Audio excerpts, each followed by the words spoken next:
जय हिंद दोस्तों, आप सभी को उपेंद्र का नमस्कार। आज हम टीएम के पार्ट 3 सीरीज में क्वेश्चन 101 से आगे के क्वेश्चन देखेंगे। आइए 101 नंबर क्वेश्चन देखते हैं। देखिए, निम्नलिखित कक्षा प्रबंधन नियम में से कौन से नियम छात्रों से अपेक्षाओं का वर्णन करता है? तो आप सभी पहले ऑप्शन पढ़ेंगे। देखिए, पहला दिया है क्लियरली स्टेटेड, स्पष्ट रूप से कहा गया। जी हाँ, ये ऑप्शन आपका सही होगा, क्योंकि आप जब स्पष्ट रूप से अपनी बात अपने टीचर को के पास रखेंगे, उससे क्वेश्चन पुटअप करेंगे, तभी वो आपका आंसर दे सकेगा। और जब टीचर भी स्पष्ट रूप से वो करता है, आपको बताता है, तो आपको समझ में आता है। तो यहाँ पे ऑप्शन नंबर 1 सही है। बाकी रीजनेबल, उचित, ठीक है, उचित है, मगर ये जो पहला ऑप्शन है अब ज़्यादा मतलब वो सही है। और इन्फोर्सेबल, लागू करने योग्य, ये सब कोई मतलब नहीं है। जनरल सामान्य, इसका कोई मतलब नहीं है। नेक्स्ट क्वेश्चन आते हैं। 102, दूरस्थ शिक्षा लाइव चित्रांकन दिखाने के लिए किस उपकरण का उपयोग करते हैं? तो आप सभी जानते हैं कि हम किस उपकरण का प्रयोग करते हैं। वीडियो का। जब लाइव हम कहाँ से देखते हैं? वीडियो देखिएगा तभी तो हम लाइव देखेंगे। इसमें देखिए, दिखा है ना, पिक्चराइजेशन करने के लिए, लाइव पिक्चराइजेशन। तो आपका वीडियो ऑप्शन होगा। इसको मारिए, आगे निकलिए। 103, एक प्रशिक्षक इंटरनेट का उपयोग करता है। आप खुद सोचिए कि प्रशिक्षक जो है इंटरनेट का उपयोग किस लिए करेगा। जाहिर सी बात है, पहला ऑप्शन देखिए, छात्रों के बीच नोट्स बांटने के लिए। जी हाँ, इसका यूज करेगा। बाकी दूसरा ऑप्शन दिया है छात्रों को अपने दोस्तों से बात करने के लिए। ऐसा नहीं होता है।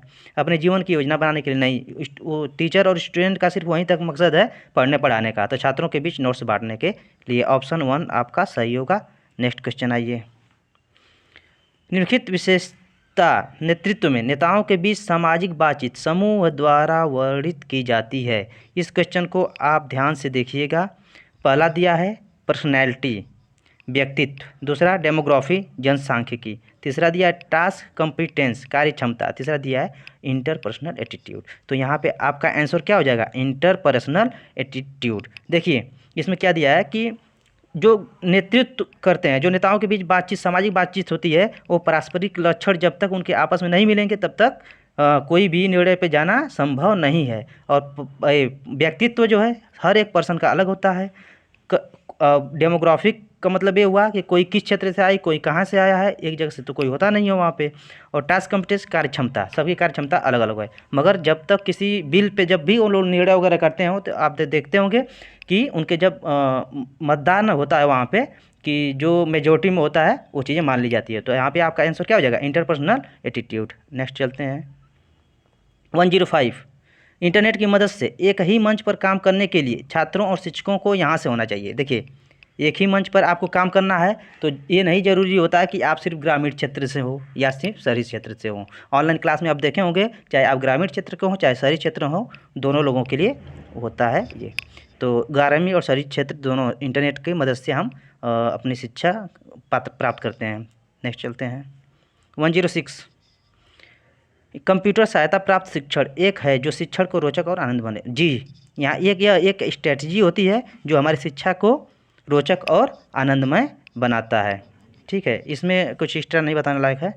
107, ओवरहेड प्रोजेक्टर आमतौर पर उस कक्षा में उपयोग किया जाता है जहां छात्र की संख्या होती है। अच्छा, आप खुद सोचिए कि ओवरहेड प्रोजेक्टर की बात की जाती है, तो हम लोग प्रैक्टिकली भी देखे होंगे कि जहाँ पे प्रोजेक्टर लगे होते हैं, कम से कम काफ़ी संख्या में वहाँ पे स्टूडेंट होते होंगे, है ना। तो आपका ऑप्शन यहाँ पे 35 हो जाएगा मैक्सिमम। देखिए, 35 तो 40 तक होता है। तो एक कक्षा की मतलब जो स्ट्रेंथ होती है वो 35 और 40 होती है। तो आप 35 यहाँ पे मारेंगे और निकल जाएंगे। और इसमें आपको ये भी ध्यान देना है कि जो मैक्सिमम ऑप्शन मतलब 10, 15, 18, 35 सबसे ज़्यादा है, यही मार दीजिए। ठीक है, आगे चलिए। 108, शिक्षकों की जिम्मेदारी इससे संबंधित नहीं है। देखिए, छात्रों की विशेषता मतलब दूसरा, उत्साह से छात्रों को बढ़ाना, वाद विवाद में भाग लेना, छात्रों की रचनात्मकता। भैया, शिक्षक का काम ये नहीं है कि किसी के वाद या विवाद में भाग ले। तो जाहिर सी बात है, ये इनकी जिम्मेदारी नहीं होती है। तो आपका आंसर क्या हो जाएगा?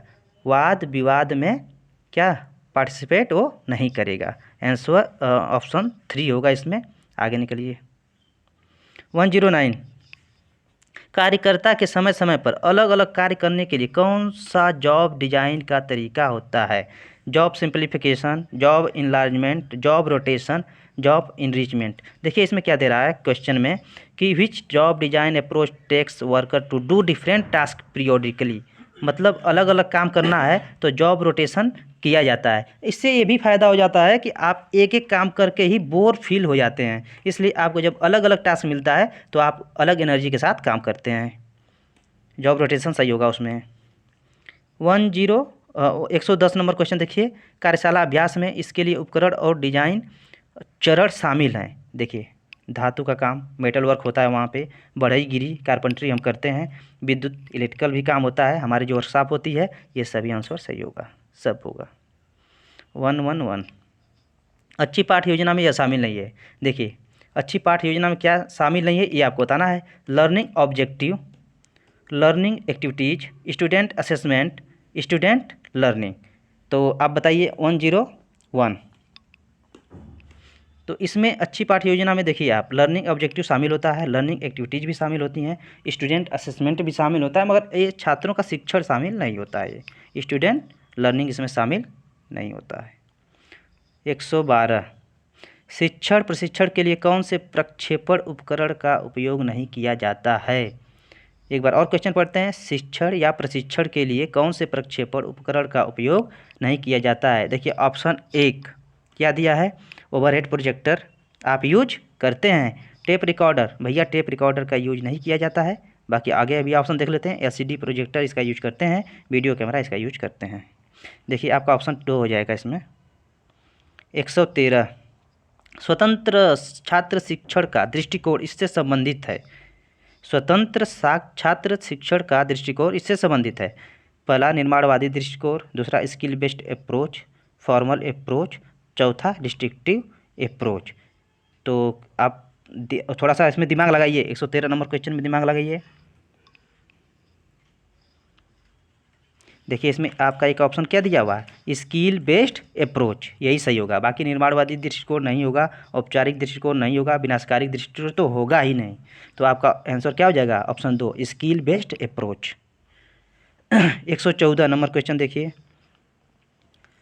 निम्नलिखित में से कौन सा व्यावसायिक शिक्षा का आर्थिक लाभ नहीं है।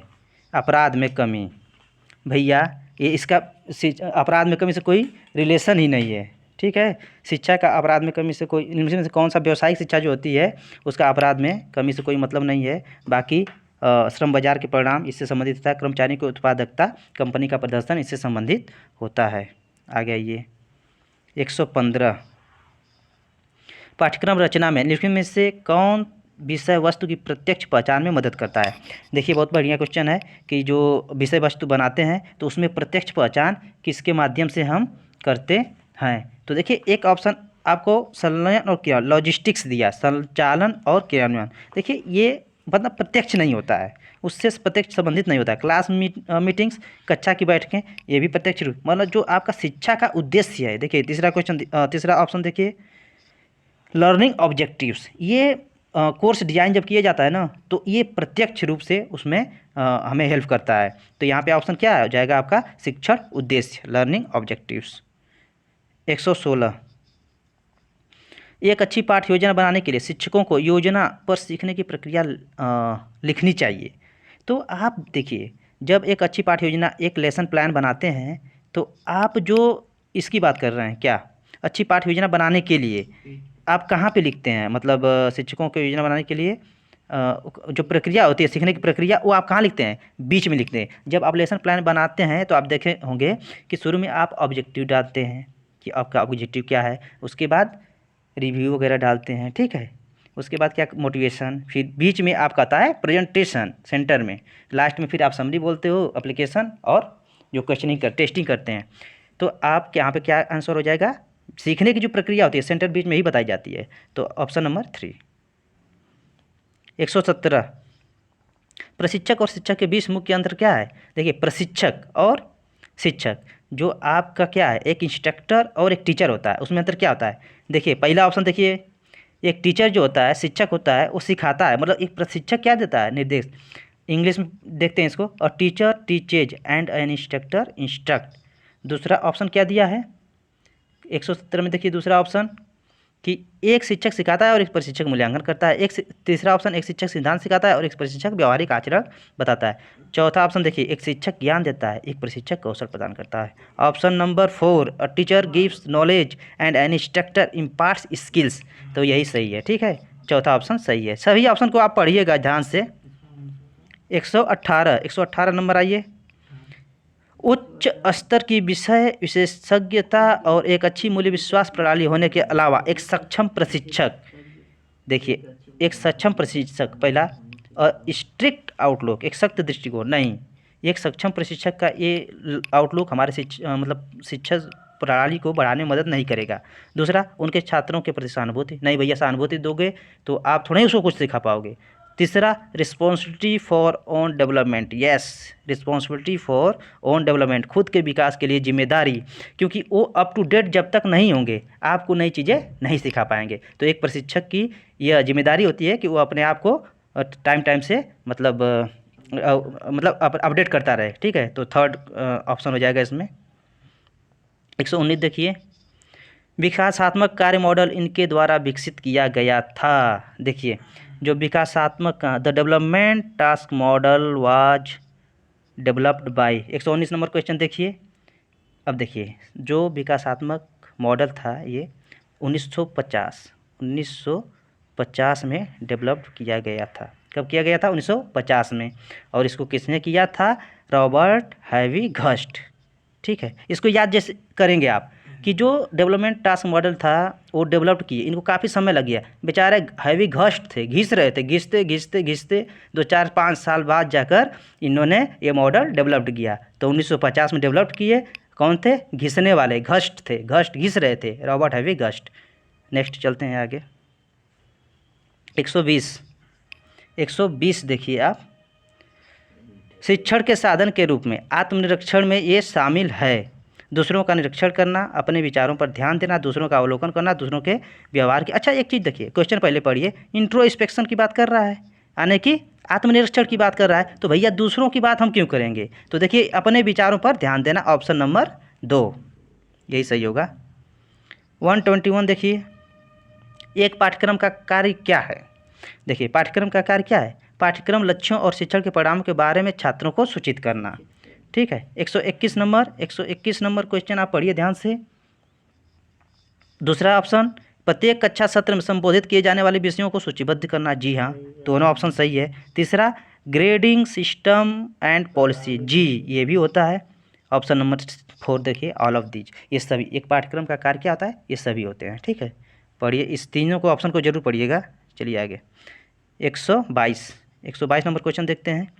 निम्नलिखित में से कौन प्रशिक्षक को सोच और प्रदर्शन के स्तर के अनुसार शिक्षण सामग्री की रचना की अनुमति देता है? तो इसमें देखिए एक ARCS दिया है मॉडल, AD मॉडल दिया है, ब्लूम्स मॉडल, ISD मॉडल दिया है।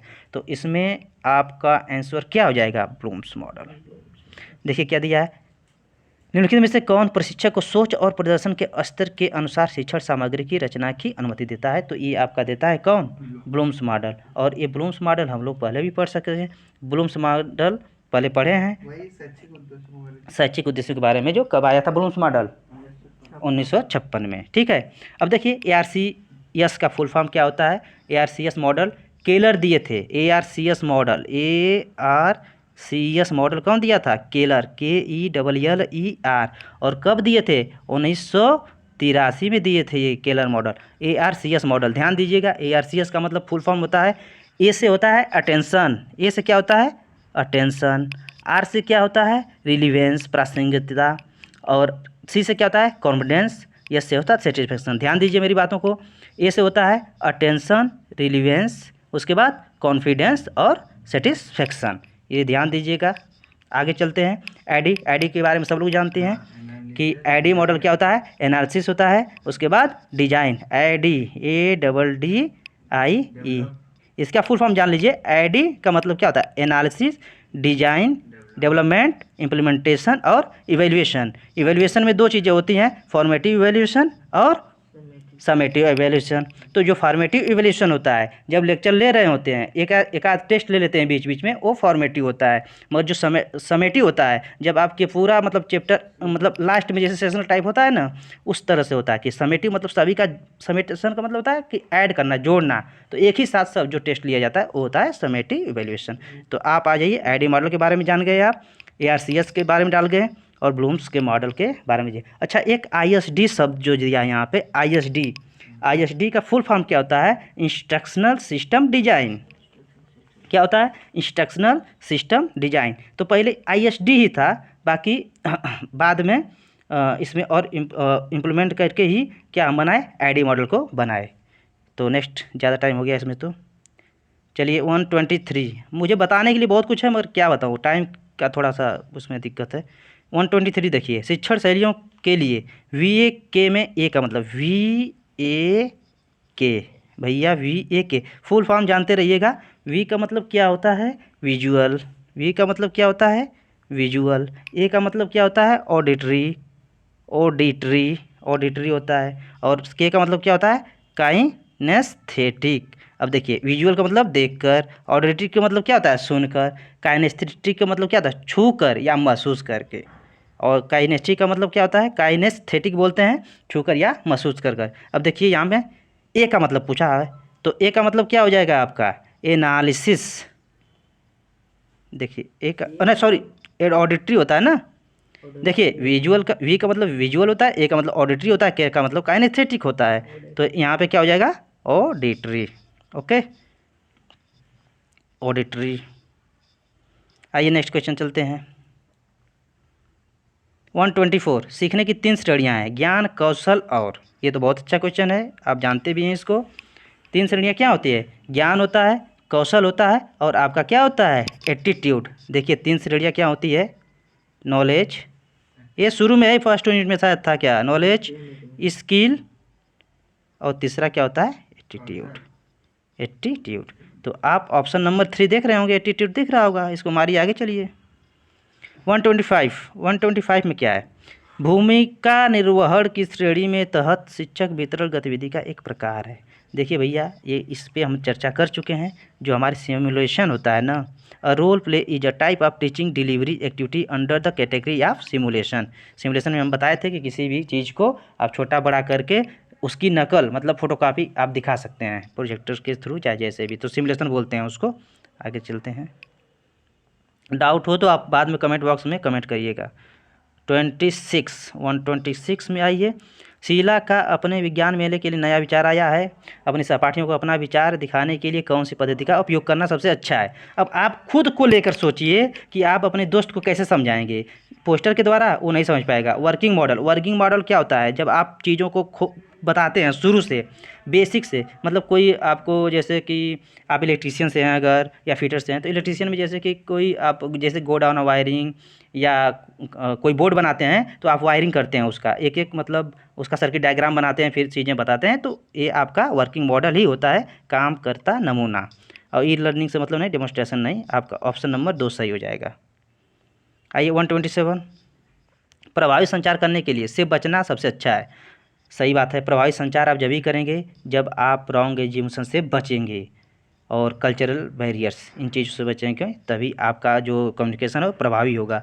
देखिए इसमें पिछले अनुभव के बारे में सोचना ठीक है, अगर ऐसा सोचेंगे तो आप अपने कम्युनिकेशन बेहतर करेंगे। प्लानिंग बनाएंगे तो आपका, किसी से भी बात कर रहे हैं, किसी पे आपका इम्पैक्ट अच्छा जाएगा, प्लानिंग के तहत काम करेंगे तो। जल्दी जवाब ना देना, ठीक है। ये जल्दी जवाब देने वाले भी थोड़ा सा गलत जवाब दे जाते हैं, इसलिए आपका पहला ऑप्शन जो है कि गलत धारणा और सांस्कृतिक बाधाएं जो होती हैं, इससे आपको बचना चाहिए। 128, जॉब सीट में की जानकारी होनी चाहिए। जॉब सीट में किस चीज़ की जानकारी होनी चाहिए? इसमें दिया है काम में लगने वाला समय, कार्य करने के लिए आवश्यक निर्देशक सामग्री। जी हाँ, ये इसकी भी जानकारी होनी चाहिए आपकी, कार्य करने के लिए आवश्यक निर्देशक सामग्री। बोथ ऑफ दीज होगा इसमें। 129 देखते हैं। एक प्रयोग पत्र का उपयोग के लिए किया जाता है। एन एक्सपेरिमेंट सीट का प्रयोग हम किस चीज़ के लिए करते हैं? देखिए, प्रयोग का उद्देश्य बताने के लिए, प्रयोग के निर्देश देने के लिए, दोनों का यूज करते हैं हम, ठीक है। प्रयोग का उद्देश्य बताने के लिए और मतलब कार्य करने के लिए आवश्यक निर्देश और सामग्री, हम दोनों का यूज करते हैं। अच्छा, एक चीज़ और मैं बता दूं कि जो आपकी एक्सपेरिमेंट शीट होती है ना, ये एक प्रकार की ऑपरेशन शीट ही होती है। एक प्रकार क्या होता है, ऑपरेशन शीट ही होता है, जिसका व्यवहारिक रूप से हम कुछ जैसे विशेष प्रकार के व्यवसाय में प्रयोग करते हैं। जैसे इलेक्ट्रीशियन में हम करते हैं, रेडियो मैकेनिक में करते हैं, टेलीविज़न, इलेक्ट्रॉनिक व्यवसाय या विज्ञानशाला जो होती है उसमें भी हम इसका यूज करते हैं। तो इसमें देखिए, आप इस क्वेश्चन को देख लीजिए, एक प्रयोग पत्र का उपयोग हम इन दोनों का प्रयोग का उद्देश्य बताने के लिए, प्रयोग के निर्देश देने के लिए दोनों में करते हैं। 130, आप किन स्थितियों में छात्रों से दैनिक डायरी का उपयोग करने के लिए कहेंगे? जी, इसमें देखिए पहला ऑप्शन ही दिया है, दिन प्रतिदिन सिद्धांत और व्यवहारिक गतिविधियाँ। पहला ऑप्शन देखिए क्या दिया है, day to day theory and practical activities, option number 1। इसमें आपको सोचना नहीं है, आप भी पढ़ेंगे तो आपको समझ में आएगा। मेरा उद्देश्य है कि मैं रिवीजन करा दूं जल्दी से। 131 आइए, पाठ्यक्रम के अंत पर ली गई फीडबैक का क्या मत होता है? पहले ऑप्शन पढ़ते हैं, निर्धारित करना कि क्या छात्र प्रशिक्षण संतुष्ट हैं और यह जांचना कि शिक्षण वातावरण और शिक्षक सहायक थे या नहीं। दूसरा ऑप्शन दिया है उपस्थिति दर्ज कराना, भैया ये तो बिल्कुल नहीं होगा। तीसरा दिया है शिक्षक के प्रदर्शन का आकलन करने के लिए, ठीक है, शिक्षक का प्रदर्शन का आकलन किया जाता है मगर वो अलग तरह से फीडबैक जो होते हैं उस हिसाब से, मगर जो क्वेश्चन पूछा वो अलग चीज़ दिया है। देखिए चौथा option, to check is syllabus is proper, नहीं ये भी नहीं सही है। What is the importance of end of course feedback, course की फीडबैक की बात कर रहा है, आप टीचर की बात ना करिए, कोर्स की फीडबैक की। तो देखिए यहाँ क्या दिया है, determine if student are satisfied with the training and check if learning environment and teacher were conducive, उनके लिए सही थे या नहीं, ये सब होगा। तो पहला ऑप्शन में सब कुछ हो गया, आ जाएगा आपका। 32 देखिए, 132, जब कक्षा को व्याख्यान तरीके से पढ़ाया जा रहा हो और उसमें स्वतंत्र कार्य अपेक्षित हो तो कक्षा की कौन सी व्यवस्था सबसे मतलब उचित होती है? तो भैया सी आकार का नहीं, आप क्लास में जब क्लास लेते हैं टीचरों से और जो आपकी बेंच वगैरह लगे रहते हैं तो क्या होता है, आपके किस में, रो और कॉलम में ही लगे होते हैं, आप अक्सर देखते होंगे। इस गोलाकार और ये सब मीटिंग वगैरह जब की जाती है ना, मीटिंग हॉल वगैरह देखते होंगे, वहाँ पे होता है। तो आपके जो पढ़ने पढ़ाना का तरीका है उसमें रो एंड कॉलम में ही लगे रहते हैं। अब देखिए 133 देखिए,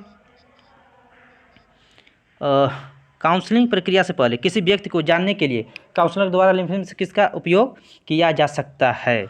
अब ये बताइए, आप ही की काउंसलिंग मुझे करना है तो आपको तो थोड़ा बहुत मैं पहले से जानूंगा तभी आपसे बातचीत करूंगा। आपकी काउंसलिंग करना है तो मैं पहले आपके दोस्तों से मिलूंगा या आपके माता पिता से मिलूंगा जो आपके क्लोज हैं, मतलब ज़्यादा, तो उनसे मैं मिल लिया, मैं पूछ लिया कि भैया ये जो हैं इनका बिहेवियर ऐसा है, ऐसे ये चीज़ें हैं या ये ऐसी ऐसी एक्टिविटीज़ है, तो फिर मैं आपके पास जाऊंगा तो आपको ज़्यादा बेहतर तरीके से समझ पाऊंगा। इसलिए यहाँ पे देखिए क्या दिया, उनसे परीक्षण करवाने को करा, जी नहीं।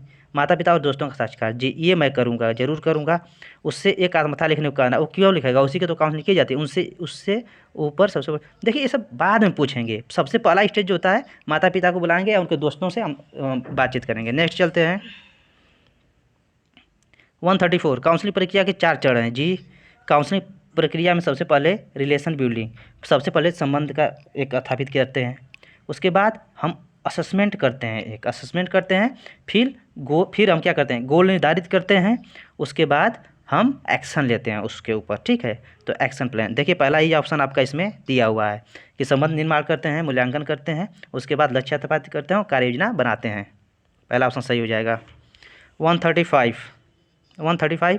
निम्न में से कौन से उद्यमिता के लाभ है? देखिए इसमें उद्यमिता का लाभ क्या है, यह नए संगठनों के निर्माण को अंजाम देता है और बाजार में रचनात्मक लाता है। हाँ ये सही है, इससे जीवन स्तर में सुधार होता है और देश की अर्थव्यवस्था को विकसित करने में, दोनों ऑप्शन एकदम सही है, इसमें बोथ मार देंगे, both of these.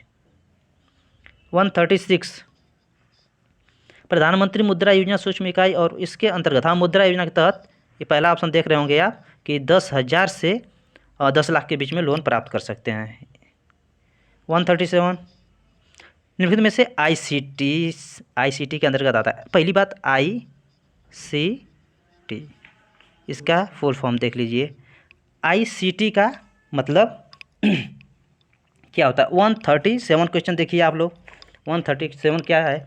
Information and communication technology. Information इसका मतलब होता है इंफॉर्मेशन, इसका कम्युनिकेशन और इसका टेक्नोलॉजी। तो भैया इंफॉर्मेशन एंड कम्युनिकेशन टेक्नोलॉजी में आपका क्या आ जाएगा? इंफॉर्मेशन एंड कम्युनिकेशन टेक्नोलॉजी में आपका क्या क्या आएगा? जाहिर सी बात है कि रेडियो टीवी भी आते हैं, इंटरनेट मोबाइल भी आता है, तो इसमें ऑप्शन आपका हो जाएगा बोथ ऑफ दीज। ऑप्शन क्या हो जाएगा? Both of these. बस आईसीटी को आप जान लीजिए, फुल फॉर्म आप इसमें समझ लेंगे। 138 देखिए, जब शिक्षार्थी आभासी होते हैं और एक साथ ई लर्निंग का उपयोग नहीं कर सकते हैं तो उन्हें शिक्षार्थी कहा जाता है।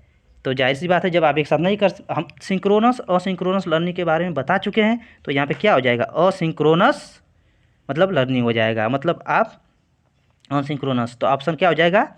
2 हो जाएगा इसमें सही। ठीक है, तो असिंक्रोनस आप मार के आगे निकल जाइएंगे। एक ही क्वेश्चन को बार बार बताने में अच्छा नहीं लगता है ना। देखिए 139 NSQF, सबसे पहले NSQF का फुल फॉर्म क्या होता है? National skills qualification framework. Option 4, अगर आपको फुल फॉर्म मालूम है तो यहाँ से 4 ऑप्शन पढ़ने की जरूरत नहीं है। नेशनल स्किल्स क्वालिफिकेशन फ्रेमवर्क होता है। अब NSQF की स्थापना कब हुए था? NSQF की स्थापना कब हुआ था? 2013 में। चलिए नेक्स्ट क्वेश्चन 140, निम्नलिखित में से कौन सा व्यावसायिक शिक्षा और व्यावसायिक प्रशिक्षण के बीच मुख्य अंतर है? देखिए, व्यावसायिक प्रशिक्षण रोजगार उन्मुख कौशल विकास पर केंद्रित होता है, तो ये तो सही है, ये तो सही है। दूसरा देखते हैं ऑप्शन, व्यावसायिक प्रशिक्षण व्यवसाय के पीछे के विज्ञान और नहीं, ये सही नहीं लग रहा है। व्यावसायिक शिक्षण की सूचना में व्यवसाय नहीं, ITI और नो। पहला क्वेश्चन, पहला ऑप्शन देखिए आप, पहला ऑप्शन बिल्कुल सही है। व्यावसायिक प्रशिक्षण रोजगार उन्मुख कौशल विकास पर केंद्रित होता है। चलिए आगे 140 हो गया। 141, छात्र किशोर उम्र का उपयोग करते हैं। जी, छात्र जो होते हैं किशोर उम्र का उपयोग अपने बचपन के व्यवहारों को वयस्क मानकों के अनुरूप डालने और समायोजन करने में उपयोग करते हैं। तो इसमें ऑप्शन कौन हो जाएगा? पहला ही ऑप्शन होगा, पहला ऑप्शन हो जाएगा 141 का पहला। चलिए नेक्स्ट 142 निम्नलिखित में से कौन सीखा व्यवहार का एक उदाहरण है? देखिए, which of the following is an not example of learning behaviour. देखिए, बच्चों में घोंसला निर्माण, भैया वो सीख कर ही बना सकते हैं। स्विमिंग इन फिश, अब मछलियों में तैर कर ही ऐसे तैरेंगे, उसको सीखना पड़ता है। जो शीत निद्रा होता है उसे भी सीखना पड़ता है। मगर आपके मुंह में पानी आ जाना, जैसे ही खाना या सुगंध आई उस आपके मुंह में पानी आ गया, तो ये तो ऑटोमेटिक होता है, ऑटोमेटिक प्रक्रिया, आपके कंट्रोल में नहीं है। तो ऑप्शन नंबर 4 हो जाएगा इसमें। 143 देखते हैं, सीखने का सिद्धांत है जो छात्रों की स्वयं की प्रगति के बारे में जागरूकता बढ़ाता है। तो इसमें देखिए फॉर्मेटिव असेसमेंट दिया है 143 देखिए, फॉर्मेटिव असेसमेंट दिया है, पूर्व मूल्यांकन का नैदानिक मूल्यांकन, समेटिव असेसमेंट नहीं। इसमें फॉर्मेटिव असेसमेंट जो होता है ये क्या करता है कि सीखने का, देखिए सीखने का एक सिद्धांत है जो छात्रों की स्वयं की प्रगति के बारे में जागरूकता बढ़ाता है। फॉर्मेटिव असेसमेंट का मतलब क्या हुआ कि आप बीच में जो टेस्ट देते हैं ना, मतलब एक लेसन पढ़ा दिया कोई तो टेस्ट ले लिया, उससे क्या करते हैं आप, उसमें अगर आपका परफॉर्मेंस अच्छा नहीं है तो आप आगे और अच्छा बेहतर करने के लिए और मेहनत करते हैं। तो ये आपका आंसर हो जाएगा फॉर्मेटिव असेसमेंट। 2 प्रकार का होता है असेसमेंट, बताया था, फॉर्मेटिव और समेटिव। नेक्स्ट चलिए 144, इन दोनों में से कौन सा विशिष्ट और नापने योग्य होना चाहिए? इन दोनों में से कौन सा विशिष्ट और नापने योग्य होना चाहिए? देखिए इसमें दिया लर्निंग गोल्स दिया है और learning objective, both learning goals है नहीं। इसमें देखिए which of this two must be specific and measurable, तो आपका स्पेसिफिक और मेजरेबल होता है लर्निंग ऑब्जेक्टिव। 145 सिलेबस विश्लेषण करते समय आप निम्नलिखित में से किस कार्य पर विचार करेंगे? जब सिलेबस का विश्लेषण किया जाता है, सिलेबस विश्लेषण करते समय आप निम्नलिखित में से किस कार्य पर विचार करते हैं? 145 नंबर क्वेश्चन देखिए ध्यान से, अगर आपका ध्यान हट रहा है तो फोकस्ड होइए। देखिए पहला ऑप्शन, यह देखते हुए कि पाठ्यक्रम के विषय पर एक साथ कैसे फिट हो। जी हाँ, यह देखते हुए कि पाठ्यक्रम के विषय पर एक साथ कैसे फिट हो, ये बहुत ज़रूरी है। दूसरा पचारे हो नहीं, यह देखते हुए क्या शिक्षक नो छात्र पास हो जाएंगे या नहीं, ऐसा नहीं है। पहला ऑप्शन आपका बिल्कुल सही है, उसी मारिए आगे निकलिए। 146 दिए गए प्रश्न के लिए ब्लूम लेवल को पहचानें, पंचायत की परिभाषा। अच्छा देखिए, जो ये आपका ब्लूम लेवल दिया था उसमें पंचायत की परिभाषा क्या थी? परिभाषा ये थी कि जब भी आप देखते होंगे गांव या कहीं भी पंचायत होती है तो उसमें उन्हीं लोग को बुलाया जाता है जो क्यों उस टॉपिक के बारे में नॉलेज हो। मतलब अगर किसी खेत की नपाई भी करना है ना, खेत की नपाई भी करना है तो उसमें वही लोग आते हैं जिनको उसके बारे में ज्ञान हो। तो यहाँ पे आपका आंसर क्या हो जाएगा, नॉलेज होना चाहिए। पंचायत में बैठने के लिए आपके पास नॉलेज होना चाहिए, वही निर्णय भी करते हैं। तो यहाँ पे क्या हो जाएगा, नॉलेज। आगे चलिए 147 नंबर क्वेश्चन देखिए। पाठ योजना बनाने के लिए निम्नलिखित में से कौन से लाभ हैं। पाठ योजना बनाने के लिए निम्नलिखित में से कौन से लाभ हैं।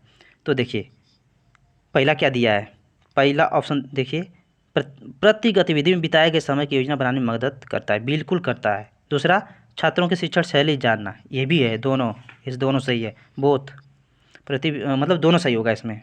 आगे चलते हैं 148, निम्नलिखित में से कौन सी अनुदेशात्मक प्रौद्योगिकी विधियां छात्रों को पढ़ने या तैयारी करने के बाद कक्षा में आने के लिए कहती हैं।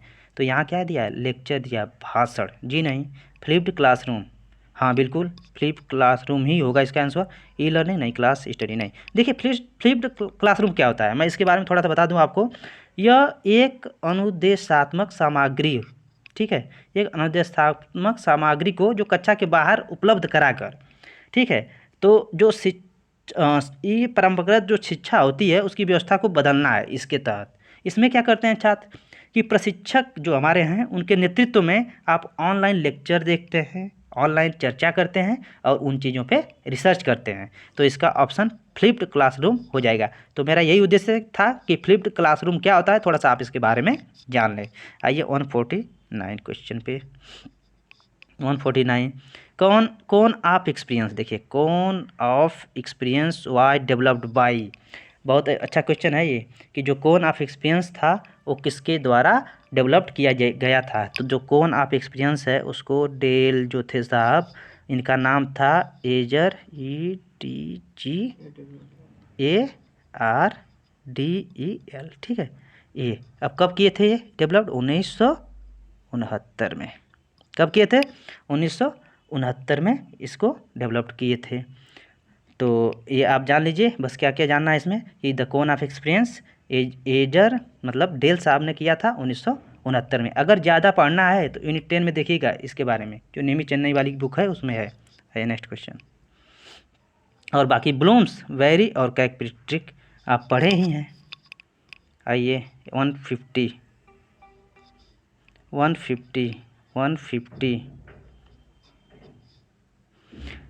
मरम्मत कार्यशाला में निम्नलिखित में से कौन काम के प्रवाह को, अच्छा जॉब सीट दिया है, इन्फॉर्मेशन सीट या ऑपरेशन सीट दिया है और डेली डायरी नहीं। तो इसमें क्या होता है, देखिए जो रिपेयर होती है कार उसकी वर्कशॉप फॉलोइंग में, इसमें मरम्मत कार्यशाला में इसमें से आपका जो ऑपरेशन सीट है इसको शामिल किया जाता है। ऑपरेशन सीट की तरह ही वो करते हैं, जो कार रिपेयर वर्कशॉप होती हैं वहाँ पे ऑपरेशन सीट का यूज करती हैं।